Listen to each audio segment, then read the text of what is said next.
J'écouterai ce que dit Dieu. En ce jour-ci même 2026, il me plaît de m'adresser à vous en cette cérémonie et pour être sincère, votre présence m'est d'une valeur inestimable. Cela me va droit au cœur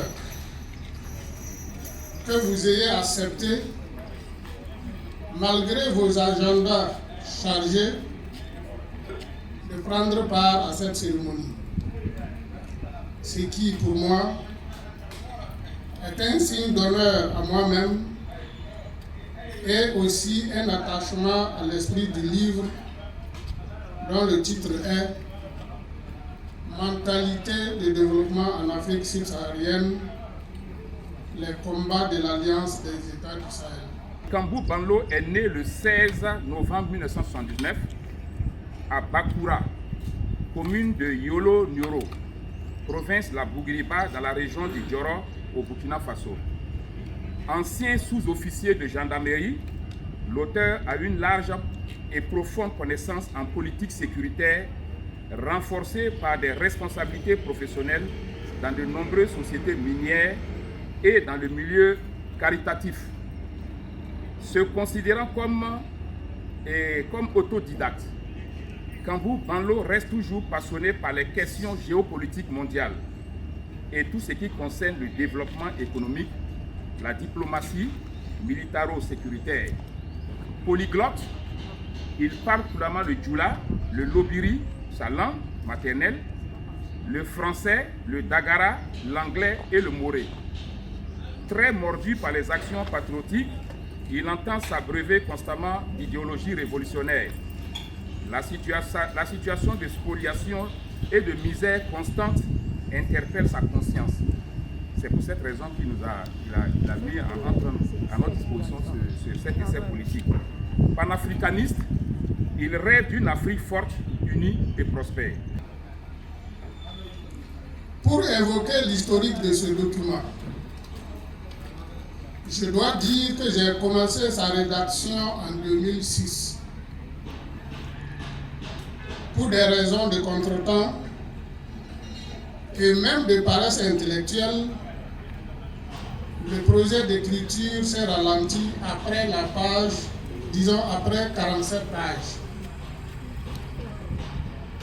J'ai dû compléter près de 190 pages écrites à la dictée après mon lourd coma de 3 mois, ce qui handicape ma locution et m'empêche de m'adresser directement à vous par ma voix belle, sinon ma belle voix. Paru aux éditions Mercury. Alors, il est structuré en 5 grandes parties, composées chacune de chapitres inégalement répartis qui sont au nombre de 10. Alors, chaque chapitre est assorti de titres et ces titres rendent compte du contenu des différents chapitres abordés.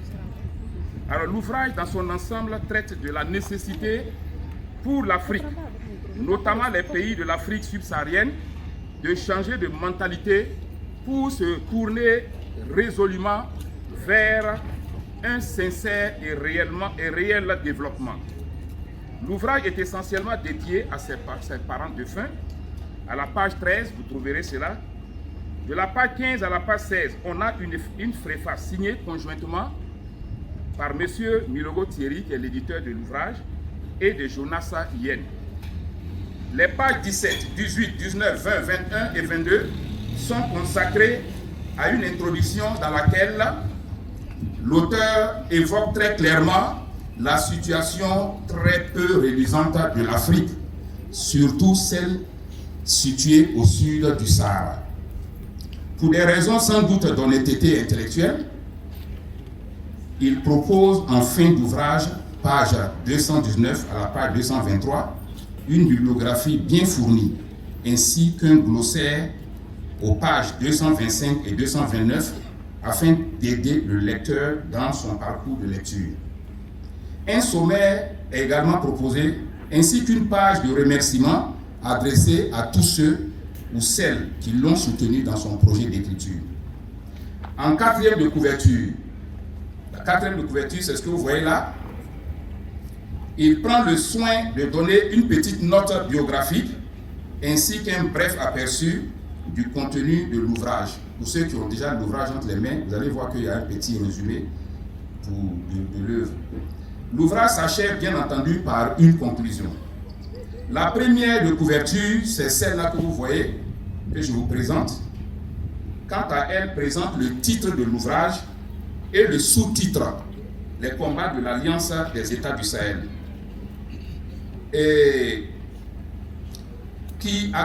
en son centre, au centre de l'ouvrage, vous avez un logo qui symbolise très fortement le combat mené par les États du Sahel, l'Alliance des États du Sahel. Le premier chapitre est intitulé « Le désespoir est-il justifié ?» Alors nous allons voir ce qu'il nous dit dans ce premier chapitre. Du point de vue critique, ce chapitre introductif remplit une fonction de catharsis. En posant la question de légitimité du désespoir, l'auteur cherche à mobiliser les consciences, en transformant le désespoir en un moteur de lutte et de combat.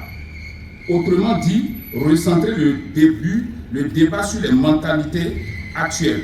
Si le désespoir n'est pas justifié chez nous en Afrique, c'est sans doute parce que les ressources humaines et naturelles sont présentes en Afrique, mais mal orchestrées, mal mises en œuvre.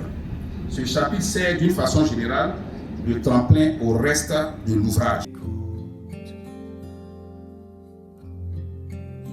Sa paix divine est sur tous ceux qui vont à lui quand vient. Tout ce que j'aimais à lui, c'est quelqu'un qui aime très bien s'habiller.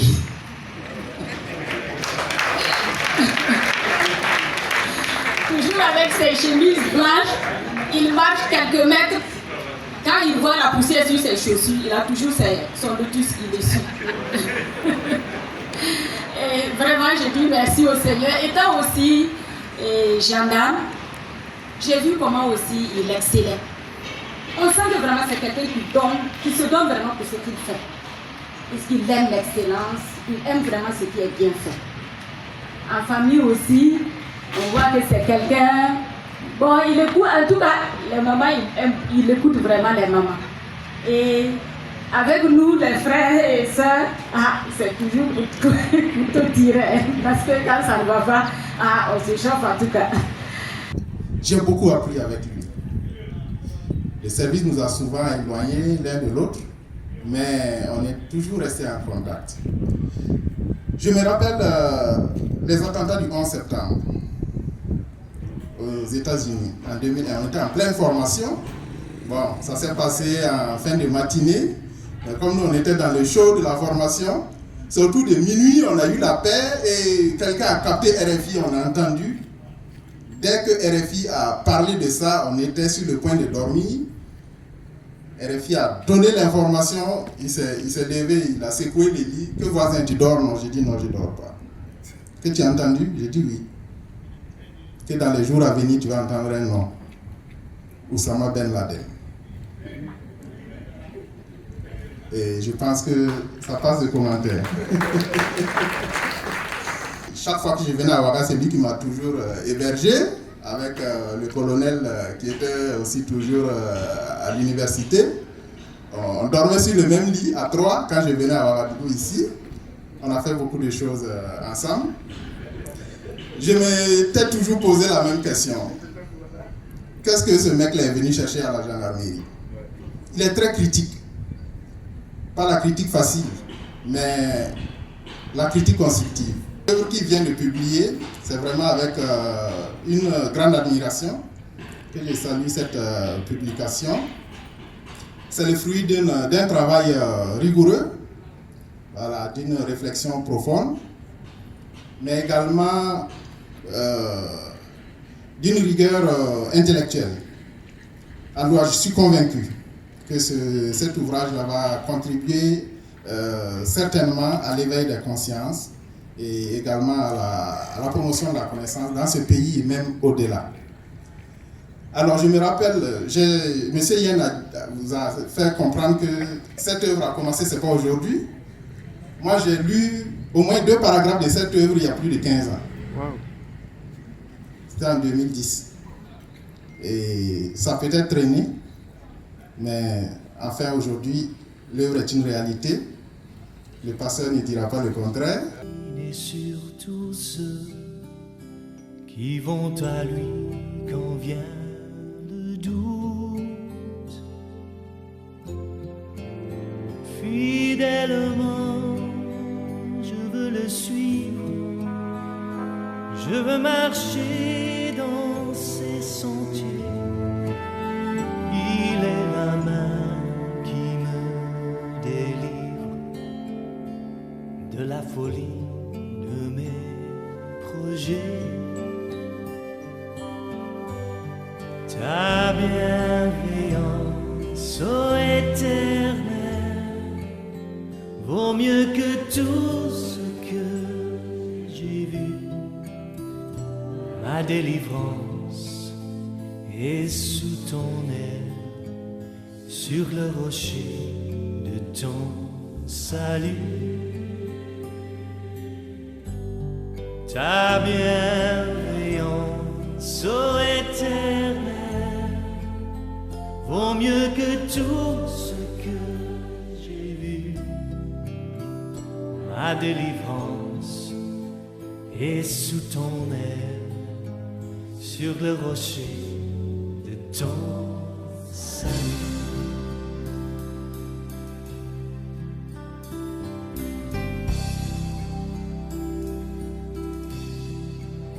Sa gloire est... Il y a tellement de choses à parler de ce grand frère, parce que pour nous ça a commencé, comme le pasteur l'a dit, on peut dire que c'est vraiment lui qui a fait de nous ce que nous sommes aujourd'hui, et je pense que c'est l'occasion aussi de lui témoigner ça, et le voir aujourd'hui aussi avec cette mine et qu'on le reconnaît même à distance, c'est vraiment un miracle. Parce que j'étais un peu en opération quelque part, et quand j'ai appris son accident, et je suis arrivé, et quand je suis rentré dans la salle de réanimation, j'ai demandé à le voir, et je promets que je ne l'ai pas reconnu. Et je vais dire, c'est la chef de l'antenne de réanimation qui m'a bien indiqué, c'est lui, Banlo.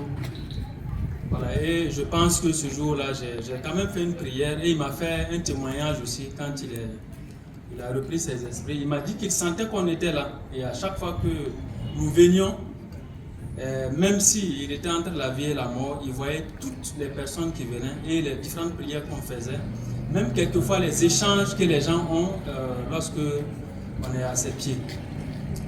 Donc c'est l'occasion aussi de témoigner ici, pas seulement pour Banlo, mais pour Dieu. C'est vraiment du miracle. Et voir Banlo aujourd'hui assis, je ne parlerai pas du livre d'abord ici, mais le voir comme ça déjà, c'est un témoignage pour moi, pour les frères aussi qui ont fait les déplacements de Bobo, qui ont fait des mois avec lui à l'hôpital. C'est l'occasion aussi de dire merci au Seigneur qui a vraiment montré sa puissance. Et je pense que Banlo aussi, vous devez faire un livre aussi pour témoigner dans ce sens-là. Je veux marcher dans ses sentiers. Il est la main qui me délivre de la folie de mes projets. Ta bienveillance, ô Éternel, vaut mieux que tout ce que j'ai vu. D'abord, dans un premier temps, formuler les bénédictions pour chacun d'entre nous ici présents. Si tu n'as pas dit Amen, je récupère les bénédictions. Amen. Quand on dit Amen, ça veut dire ainsi soit-il. Ou bien je veux qu'il en soit ainsi. Et je parle de bénédiction. Bénédiction dans l'ancien français, bénir veut dire bien dire. Il n'y a pas quelqu'un qui voudrait qu'on parle mal de lui.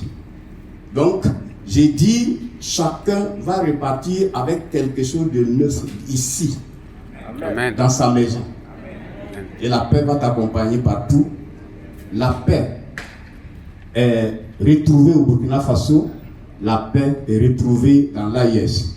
Amen. Alors, rapidement et très sportivement, ici avec mes frères, et Ballon, c'est un petit frère, on peut l'inscrire dans le panthéon, écoutez-moi bien ce que je vais dire, dans le panthéon des potentats moraux.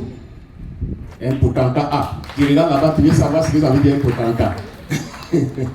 Donc pourquoi je dis ça? Parce que, bon, c'est vrai que je n'ai pas préparé le discours, c'est ici qu'on m'a dit d'intervenir, mais c'est pour dire que c'est un homme qui est fort moralement. Il est passé par beaucoup de commotions, beaucoup de secousses, 3 mois dans le coma, et c'est au milieu du coma qu'on devrait faire une intervention encore.